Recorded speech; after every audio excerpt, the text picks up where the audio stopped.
हरे कृष्णा सभी दोस्तों को। आज हम जानेंगे कोरोना वायरस कोविड-19 क्या है और इसका सिम्टम क्या है।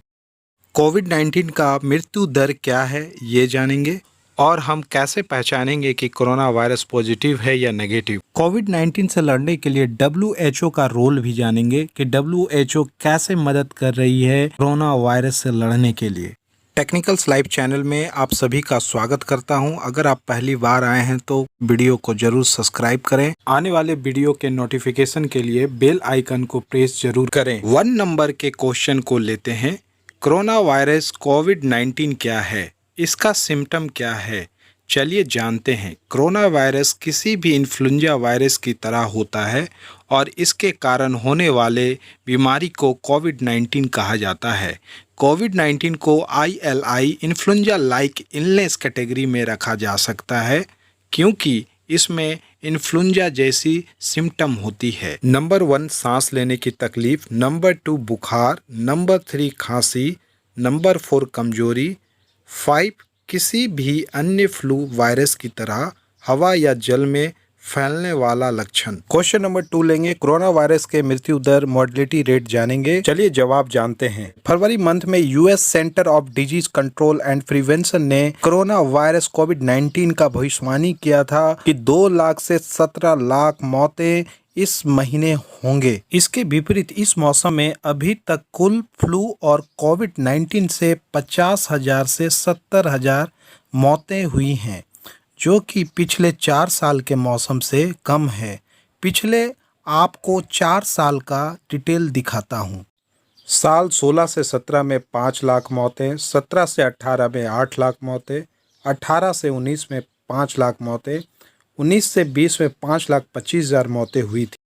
यदि हम अमेरिका मॉडल के अनुसार भारत में गणना करते हैं तो कुल कोरोना मौतें 1 लाख से 70 लाख के बीच होनी चाहिए, जबकि इसकी विपरीत कोविड-19 से अब तक कुल 1571 मौतें 5 मई 2020 तक हुई है। 80% ऐसे लोग थे जिनको एक से ज्यादा बीमारियां थी और उनकी औसत आयु 60 वर्ष से ज्यादा। यह हमें ध्यान में रखना है। भारत में जीवन औसत 68 वर्ष है। इसी प्रकार 20 मार्च 2020 को NHI national health institute of Italy की रिपोर्ट में कहा गया कि 48.6% लोगों में कोरोना के अलावा 3 अन्य बीमारियां थी। 26.6 लोगों में कोरोना के अलावा 2 अन्य बीमारियां थी। 23.5% लोगों में कोरोना के अलावा अन्य बीमारियां थी। केवल 1.2% लोगों में कोरोना था। अगर हम NHI के रिपोर्ट के अनुसार मरीजों के मृत्यु प्रमाण पत्र पर एक नजर डालें तो केवल 12% लोगों की मृत्यु कोविड-19 से हुई थी। वास्तव में केवल 1380 लोगों ने कोरोना वायरस के कारण दम तोड़ा। कोविड-19 से केवल 12% लोग मारे गए, बाकी किसी अन्य बीमारी से मारे गए। यदि आप सभी को अब भी विश्वास नहीं हो रहा है तो आप कृपया करके euromomo.eu वेबसाइट पर जाएं, जहां आपको यूरोप के भीतर पिछले 5 वर्ष के मृत्यु दर के आंकड़े मिलेंगे। आप पिछले 5 वर्ष के दौरान इटली या किसी अन्य देश की मृत्यु दर आंकड़े देख सकते हैं। इन दिनों भय और डर का कारण क्रिकेट मैच की तरह लाइव आंकड़े को दिखाना इसका कारण है। UK गवर्नमेंट ने कोविड-19 को HCID के कैटेगरी में रखा था। अब 2 महीने बाद दुनिया भर के परिणाम के रिपोर्ट के बाद UK गवर्नमेंट को मालूम हुआ कि कोविड-19 एक साधारण फ्लू वायरस है और इसका इलाज किसी भी अस्पताल या क्लिनिक में किया जा सकता है। चुपचाप 19 जनवरी को उन्होंने कोरोना वायरस को HCID से हटा दिया और सामान्य वायरस में डाल दिया,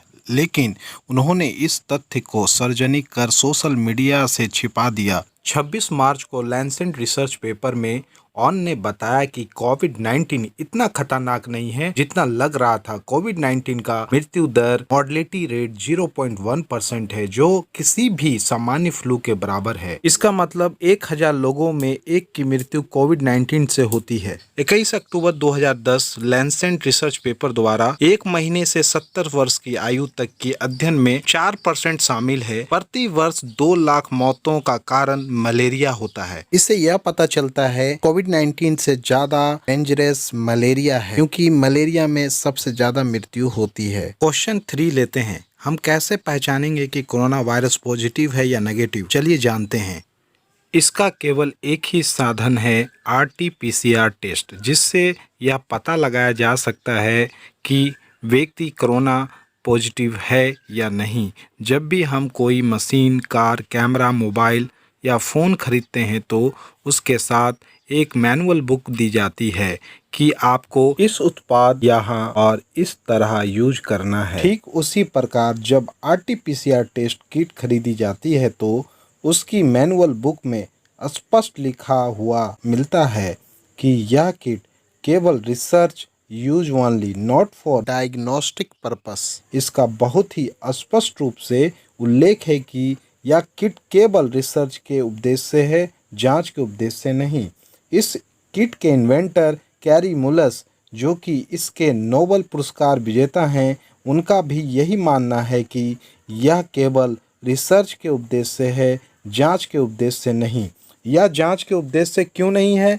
यदि 100 स्वस्थ लोगों पर इसका टेस्ट किया जाए तो इसमें एक व्यक्ति को यह कोरोना पॉजिटिव बता ही देता है। यह 18 मार्च 2020 आइसलैंड में प्रूव हुआ, जिसमें 1800 स्वस्थ व्यक्तियों की जांच की गई तो उनमें से 19 लोग को कोरोना पॉजिटिव पाया गया। यह तब हुआ जब किट पूर्ण क्षमता के साथ कार्य कर रही थी। यदि हम व्हाइट हाउस में कोरोना वायरस के कोऑर्डिनेटर डॉक्टर विक्स की सलाह सुनते हैं तो जिसमें डॉक्टर विक्स कहते हैं कि किट के गलत होने की 50% चांस है, प्रत्येक दूसरा टेस्ट गलत हो सकता है।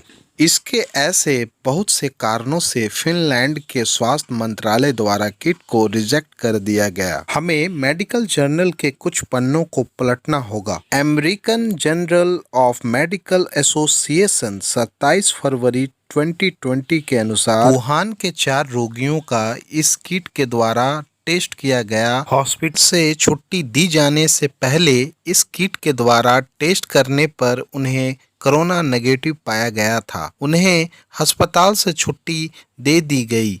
उसके 13 दिन बाद उसी किट से जांच की गई तो कोरोना पॉजिटिव पाया गया। अब हम 4 मार्च की ओर चलते हैं। द लैंसेट एक बहुत ही महत्वपूर्ण पत्रिका है। इसमें सिंगापुर के एक पेशेंट की केस स्टडी है। पेशेंट को तेज बुखार में अस्पताल ले जाया गया, जहां उसको डेंगू टेस्ट हुआ। रोगी डेंगू पॉजिटिव पाया गया और डेंगू का इलाज शुरू कर दिया गया। उसके बाद डॉक्टर ने कोरोना टेस्ट करने का निर्णय लिया और पेशेंट कोरोना वायरस पॉजिटिव भी पाया गया।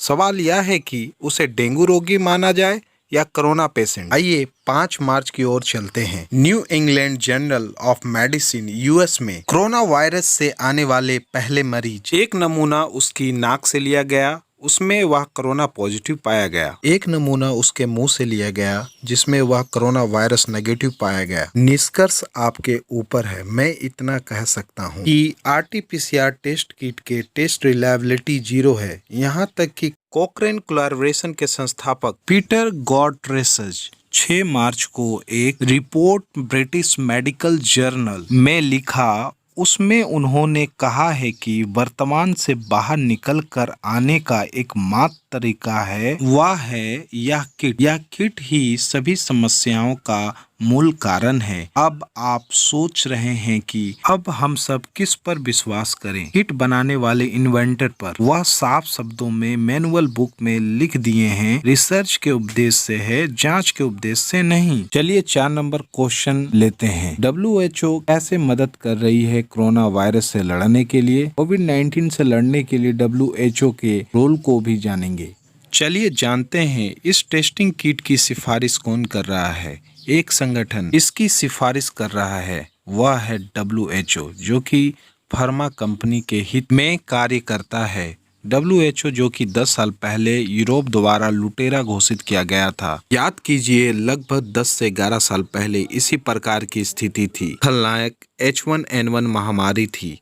कुछ महीने बाद WHO के निर्देशक ने एक बड़े घोटाले के रहस्यों का खुलासा किया। ऐसे संगठन की किसी भी सलाह का पालन करना पाप है। आप समझ गए होंगे WHO किस तरह से मदद कर रहा है। मेरा प्रयास था आप सभी को सच दिखाना। बहुत सारे बातों का सच जानना चाहते हैं, जैसे नोज मास्क पहनना, सैनिटाइजर यूज करना, घर और मोहल्ले को सैनिटाइज करना, क्वारंटाइन में रहना, लॉकडाउन सही है या गलत, कोरोना वायरस के वैक्सीन का सच, ये भी जानेंगे। आप कमेंट्स करके बताइए, इसका भी आप सभी के सामने सच बताऊंगा। आप वीडियो को लाइक, शेयर और सब्सक्राइब करने के लिए आप सभी को तहे दिल से धन्यवाद। हरे कृष्णा।